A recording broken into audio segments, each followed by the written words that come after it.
Come with me on my journey as I get ready to go in for radiotherapy.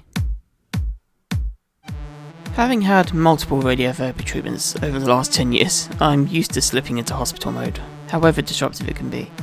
So as it's my 5th cycle of lutetium-177, but the first with Guy's Hospital rather than UCLH, I want to show the process as much as I can. Throughout the day I took rests, looked after the dogs, and made myself a lovely leftover lamb curry for dinner, before getting my entertainment back together. So after all of that, it was time to chill with a Guinness Zero, and one of my favourite shows at the moment, The Studio.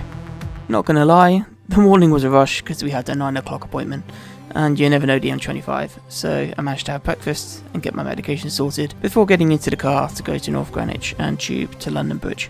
But at least the benefit for that was getting there early enough to have a treat.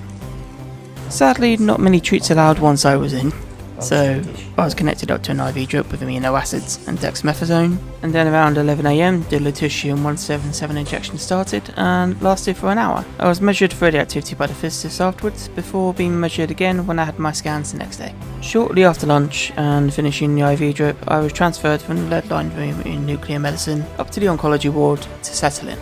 Left to get comfy, with most of the action done for the day. This is when I lamented not downloading all of my streaming apps to my iPad, after paying for an Expedia TV and film pass, which I only used for TV because the film choice was barren, but oh well. Finished with dinner from Mackey's, I pajamaed up and played Animal Crossing while watching Ambulance. A healthy dose of happy chill time, against an equal dose of heavy hitting documentary.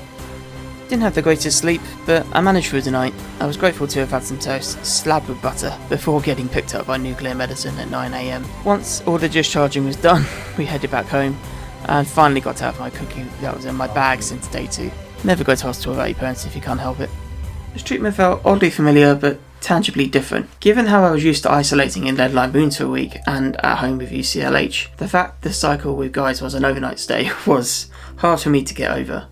Let alone the idea that I wouldn't have to throw away any clothes and that I could have things in the room to keep me comfortable, like electronics for example. Equally, my tolerance of the treatment was remarkably different. My treatments before would knock me out, but this was akin to getting a cold. Yes, I still have some swelling, which is symptomatic of the tumour and of the treatment, but I feel generally in good spirits. So overall, I benefited as a patient either way, but I think the key takeaway is how the treatment has evolved to be more patient friendly. I feel more immediately healthy after this cycle, but I'm still conscious of taking time for myself, because balance is a process, not a destination. So yeah, I hope to see you soon. I'll stay in tune for updates.